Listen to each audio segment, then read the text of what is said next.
¿Qué pasa cuando la estructura política y espiritual más poderosa del mundo occidental se fractura profundamente, pero todos los involucrados fingen que sigue intacta? A principios del siglo XIV ocurre un choque de trenes frontal entre el rey francés Felipe IV, conocido como Felipe el Hermoso, y el Papa Bonifacio VIII. Dinero y poder. El clásico conflicto entre el poder secular de un Estado que se está modernizando y el poder espiritual tradicional. Exactamente. Porque las fuentes explican que el rey francés necesitaba financiar sus guerras, o sea, necesitaba liquidez, y decidió empezar a cobrarle impuestos al clero. Y claro, al Papa no le hizo ni ninguna gracia. Para nada. Le responde con una negativa rotunda, argumentando que la Iglesia estaba exenta de los caprichos fiscales de los monarcas. Y la respuesta de Felipe el Hermoso a esa negativa es algo que, fíjate, habría sido geográfica y psicológicamente impensable un siglo antes. Sí. En el año 303, el rey envía a sus tropas, lideradas por su ministro Guillermo de Nogaret, directo a la ciudad de Anagni, en Italia. Directo a la fuente. Así es. Estos hombres armados irrumpen a la fuerza y literalmente secuestran al Papa, que en ese momento era un anciano de unos 70 años. Este es el infame atentado de Anagni. Y lo que hace que ese secuestro sea tan devastador no es solo la violencia física, es que rompió el aura de intocabilidad del papado por completo. Se rompió el encanto. Claro, las crónicas mencionan que la población local reaccionó y logró liberar al Papa un par de días después, pero Bonifacio murió muy poco tiempo después, probablemente por el shock de todo el asunto. Imagínate el trauma a esa edad. Y el verdadero daño ya estaba hecho. O sea, si un rey terrenal puede mandar mercenarios a secuestrar a la voz de Dios en la tierra y salir impune, las reglas del juego cambian para todos. El prestigio moral recibió un golpe mortal ahí. Ese es el punto de inflexión crítico. Demostró que la máxima autoridad espiritual era repentinamente vulnerable a la espada de un monarca. Y las consecuencias de esa debilidad exhibida, bueno, fueron catastróficas y rapidísimas. Cuéntanos qué pasó después. Pues, bajo una presión francesa inmensa, insoportable, la sede de la Iglesia abandona su hogar histórico en Roma y se traslada a la ciudad de Aviñón, en el actual sur de Francia. ¡Wow! Y este periodo es lo que los historiadores y figuras de la propia época bautizaron amargamente como el cautiverio de Babilonia, de la Iglesia. Oye, y sobre eso, imaginemos esto con una analogía corporativa contemporánea, porque creo que ilustra muy bien la óptica de ese momento histórico para quienes nos escuchan. A ver. Pensemos en una inmensa corporación multinacional, ¿no? Una entidad que fundamenta toda su credibilidad en ser global, imparcial y estar por encima de los intereses de cualquier país individual. Como una especie de ONU espiritual. Exacto. Y de repente, tras recibir presiones y amenazas veladas, esta corporación muda su sede central mundial al territorio de su accionista más agresivo, dominante y bélico. Claro. Inmediatamente pierde toda apariencia de neutralidad ante el resto de los países del mundo. Esa comparación da en el clavo para entender cómo se sentían los reinos rivales de Francia. Porque durante los siguientes 70 años, en Aviñón, la percepción general fue que el papado se había convertido en un simple apéndice diplomático, un apéndice diplomático y financiero de la monarquía francesa. Una sucursal del rey. Exacto. Y no era solo una cuestión de ubicación geográfica. O sea, la cultura de la institución cambió. Se desarrolló una maquinaria fiscal y burocrática sin precedentes. El enfoque parecía estar más en la recolección de diezmos e impuestos en toda Europa para, sostener un lujo palaciego desmedido en Francia. Lo cual alienó brutalmente a los sectores más devotos de la época. Estaba leyendo en los textos que recogen las quejas de figuras místicas como Santa Catalina de Siena. Uy, sí, ella estaba muy vocal al respecto. Absolutamente furiosa. Estaba furiosa con este espectáculo burocrático y clamaba por un retorno a la pobreza cristiana primitiva, y sobre todo un retorno a Roma. El ambiente social pedía a gritos que la institución volviera a su centro espiritual tradicional para recuperar su independencia. Y esa presión moral finalmente surte efecto. Pero, y aquí viene el giro, el intento de curar la enfermedad terminó causando un colapso muchísimo mayor. A ver, explícanos eso. Trasladándonos a 1377, el Papa Gregorio XI toma la arriesgada decisión de devolver la sede a Roma, enfrentándose a toda esta burocracia francesa. Logra llegar, pero su salud falla y muere al año siguiente, en 1378. Y aquí es donde la historia, abandona la política tradicional y se convierte en un guión de cine de suspenso. Se debe convocar un cónclave para elegir al nuevo papa. Ajá. Pero este no es cualquier cónclave. Es el primero que se celebra en Roma en más de 70 años. El problema es que el pueblo romano estaba aterrorizado.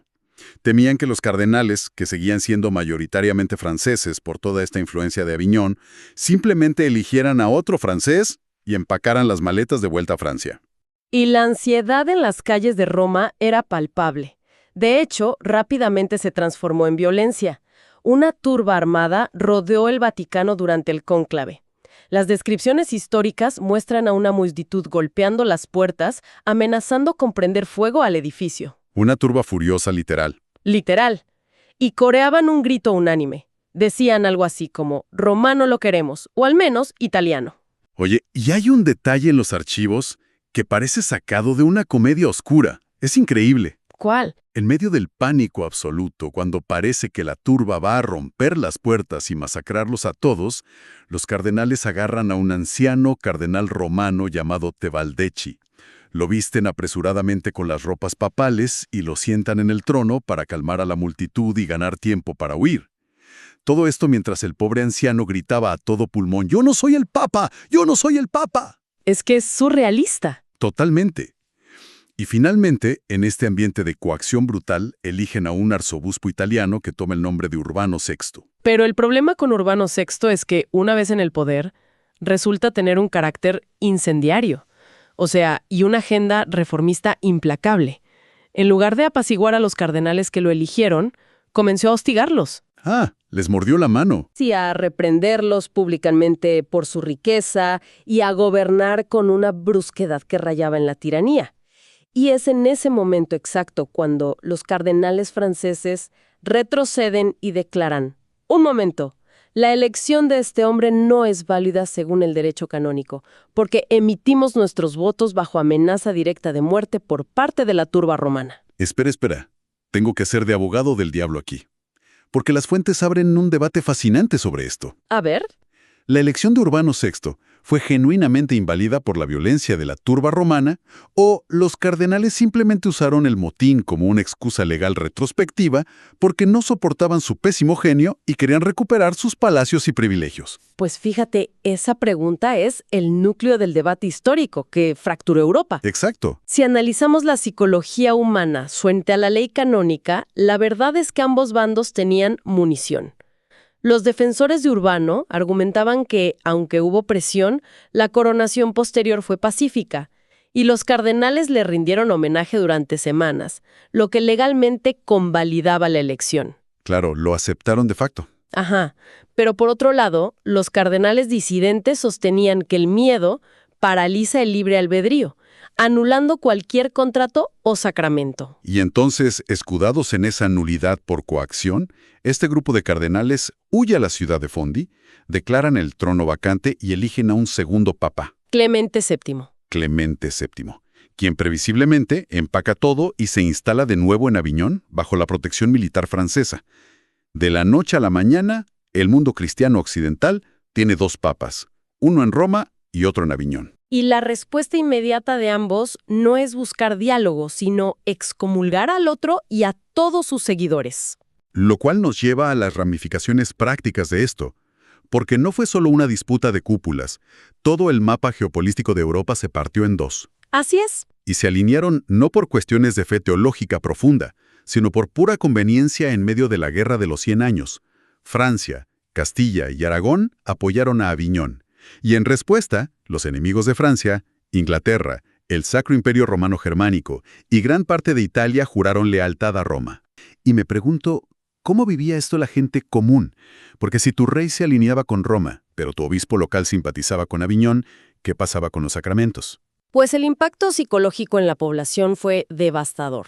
Tienes que pensar en la mentalidad medieval, donde los sacramentos eran la única garantía de salvación eterna. Sí. Si el sacerdote que bautizaba a tu hijo o daba la extrema unción a tu padre moribundo había sido ordenado por un obispo leal a un papá falso, entre comillas, existía el terror real de que ese sacramento fuera inválido. La gente vivía y moría aterrorizada pensando que una disputa burocrática a cientos de kilómetros los condenaría al infierno. O sea, una ansiedad espiritual sostenida durante décadas. Exactamente. Y frente a este callejón sin salida, donde ninguno de los dos papas iba a renunciar, surge de las universidades una idea radical para intentar salvar el barco: el conciliarismo. Así es, grandes pensadores de universidades como la de París comenzaron a argumentar que la Iglesia, como congregación entera de fieles, estaba por encima de su administrador principal. Ok, Propusieron que un concilio general, una asamblea representativa de toda la cristiandad, tenía más autoridad que el propio Papa, e incluso poseía la facultad legal de juzgarlo y destituirlo, si éste actuaba contra el bienestar de la Iglesia. espera, detengámonos ahí un segundo, porque esto es teológicamente nuclear para la época. Totalmente. Durante siglos se había cimentado la doctrina absoluta de que el Papa rendía cuentas única y exclusivamente a Dios. Era un monarca absoluto en materia de fe. Y de repente las instituciones académicas dicen: no, en realidad nosotros somos la junta de accionistas y podemos despedir al director general. Jaja, exacto. En la mente medieval, eso era el equivalente a intentar dividir por cero. Es algo completamente subversivo. Sí, sí. Pero la desesperación empujó a la acción.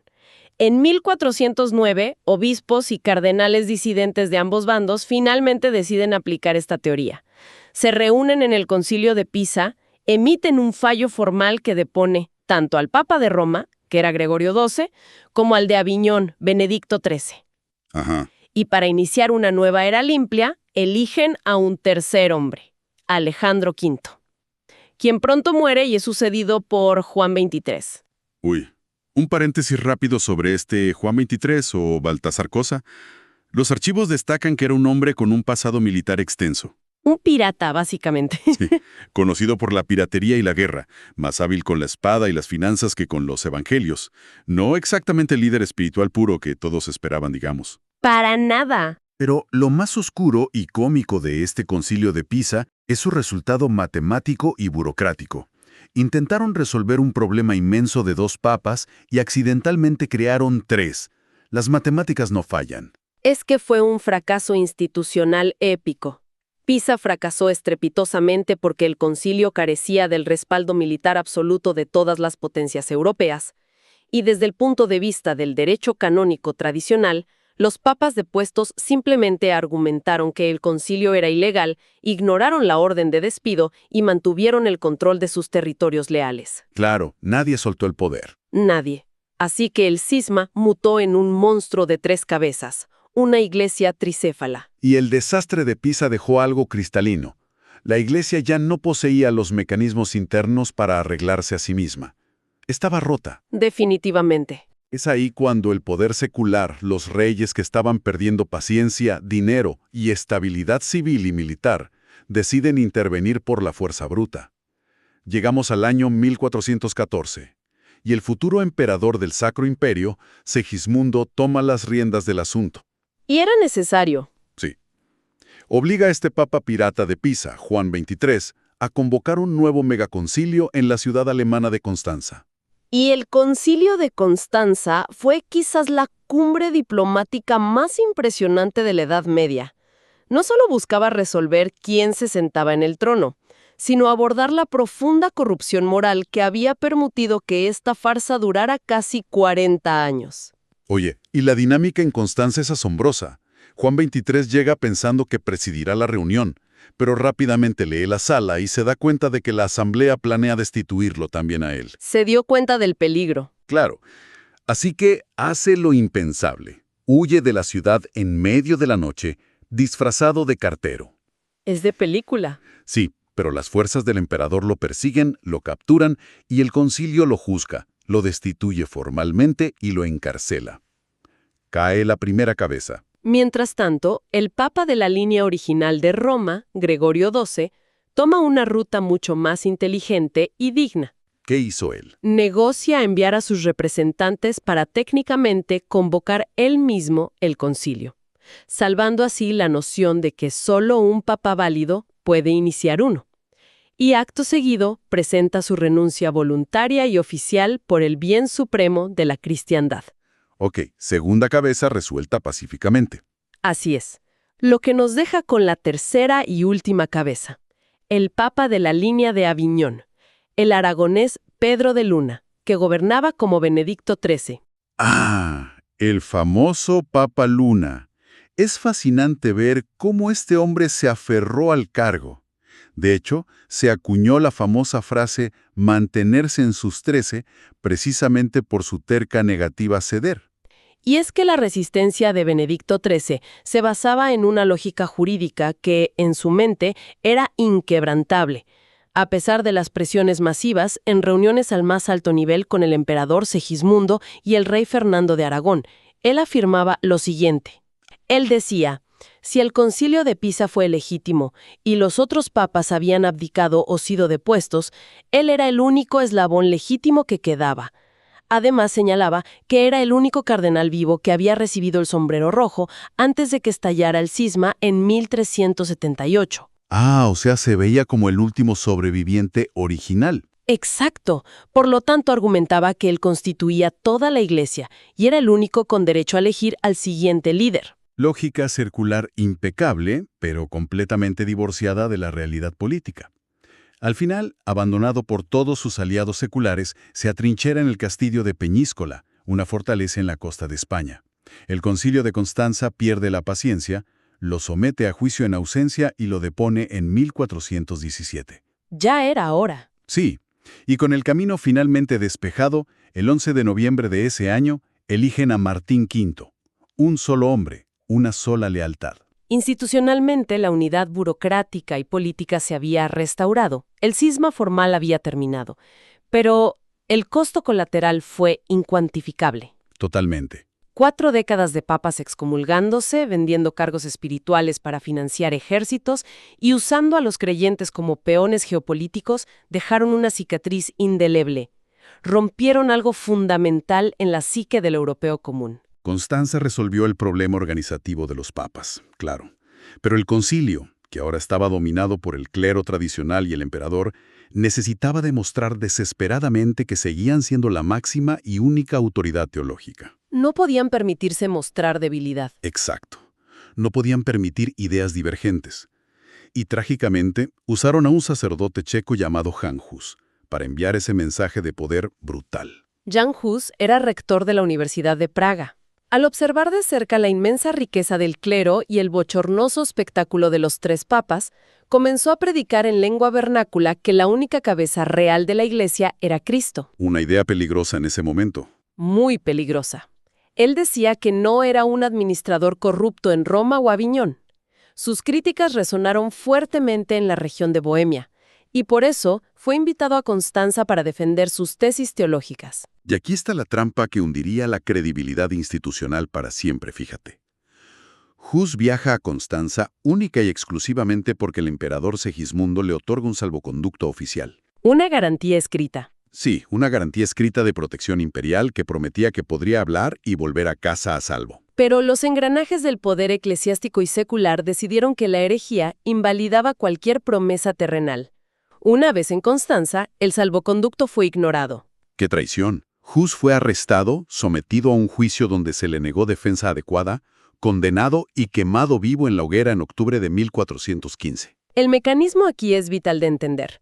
Quemar a un hombre brillante y respetado simplemente por criticar lo que era evidente a los ojos de todo el mundo, o sea, que la jerarquía estaba consumida por la lucha de poder terrenal, destruyó lo que quedaba de la confianza ciega de la gente. Completamente. Hus murió en las llamas, pero el resentimiento de esa traición desencadenó guerras en Bohemia y preparó el escenario mental de todo el continente. Exactamente. Y aquí damos un salto cronológico de un siglo. 102 años después de que las cenizas de Hus se enfriaran, en 1517, un monje llamado Martín Lutero entra en escena en Alemania criticando esencialmente los mismos problemas de corrupción institucional. Pero la diferencia esta vez es fundamental. El emperador Carlos V convoca la Dieta de Worms para intentar obligar a Lutero a retractarse, utilizando la misma estrategia de intimidación que Segismundo usó en Constanza con Hus. Ajá. Sin embargo, Lutero sale con vida. ¿Por qué el mecanismo funcionó diferente esta vez? Por la geopolítica y el aprendizaje histórico.